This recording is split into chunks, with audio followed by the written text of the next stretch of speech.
अमित शाह ने कहा कि वोट चोरी पहले हुई थी तो इसलिए हम भी वोट चोरी करेंगे। यही कहा उन्होंने। इससे भारत का लोकतंत्र मजबूत होगा। इसका मतलब पहली बात तो अमित शाह ये बात स्वीकार कर रहे हैं कि वो वोट चोरी करेंगे। वोट चोरी करना उनका जन्मसिद्ध अधिकार है और चुनाव आयोग उनके साथ मिला हुआ है। तो इसलिए मुझे लगता है कि ये चोरी और सीना जोरी वाली हालत है कि सीना ठोक के उन्होंने वोट चोरी को स्वीकार भी किया है और वोट चोरी करने के लिए आगे योजना भी बनाई है। अब सबसे बड़ा उदाहरण मैं आपको उत्तर प्रदेश का देना चाहता हूँ, जहां पे करीब करीब 3 करोड़ वोट काटने जा रहे हैं। हमारी मीटिंग थी जब अभी मुख्य निर्वाचन अधिकारी उत्तर प्रदेश के उन्होंने मीटिंग बुलाई थी, जिसमें हमारी पार्टी से भी प्रतिनिधि गए थे। तो उनका 17.5-18% वोट हम काटेंगे। जिस प्रदेश का 18% वोट कट जाएगा, आप सोचिए क्या चुनाव होगा वहां पे, क्या चुनाव बचेगा। This video is sponsored by Mahalakshmi Jewelers, Mannur Multi-Speciality Hospital, KBN University, Kebab Corner Restaurant and Banquets, Imran Silk House, Bharat Chicken, Archery Group of Institutions, and by Ideal with G. इसका मतलब आप ऐसी हड़बड़ी में हैं कि कुछ भी करके बस आपको चुनाव जीतना है देश भर का। फिर ये चुनाव क्यों करा रहे हैं आप? इसलिए मुझे लगता है सदन की लड़ाई जो है वो तो चली रही है।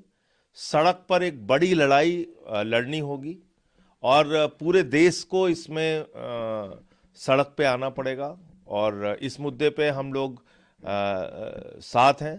जो भी सारे विपक्षी पार्टियां फैसला लें और इसको मिल के लड़ाई लड़ते हैं। सरकार को इसमें बगैर बैकफुट पे किए, बगैर उनको झुकाए आप ये सोचें कि देश में निष्पक्ष चुनाव हो जाएगा, नहीं होगा। पहली बात तो एसआईआर करने का ही अधिकार नहीं है, एसआईआर का ही अधिकार नहीं है चुनाव आयोग को। वो गलत कर रहे हैं, संविधान के खिलाफ कर रहे हैं, अपने अधिकारों से आगे जाके काम कर रहे हैं। तो ये बात है। अमित शाह ने कहा कि कोई मुझे और नहीं। अमित शाह क्या बोल रहे थे? अमित शाह गाली दे रहे थे। एक देश के गृह मंत्री देश के सर्वोच्च सदन में सारी मर्यादा भूल गए, गाली बक रहे हैं वहां पे। ये तो ठीक बात नहीं है।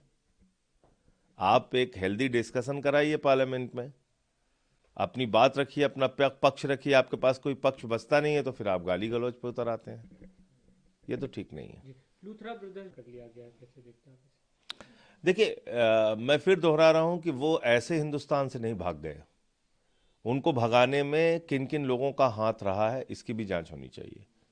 बगैर भारतीय जनता पार्टी के सरकार के सहयोग के वो गोवा छोड़ के नहीं भाग सकते थे।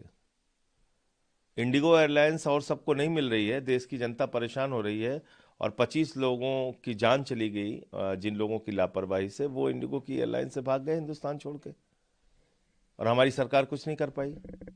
तो ठीक है, पकड़े गए हैं और प्रत्यार्पण संधि भी है थाईलैंड के साथ, तो उनको वापस जल्दी लेके आइए और उनके खिलाफ सख्त से सख्त कार्रवाई कीजिए। This video is sponsored by Mahalakshmi Jewelers, Mannur Multi-Speciality Hospital, KBN University, Kebab Corner Restaurant and Banquets, Imran Silk House, Bharat Chicken, Archery Group of Institutions, and by Ideal with G.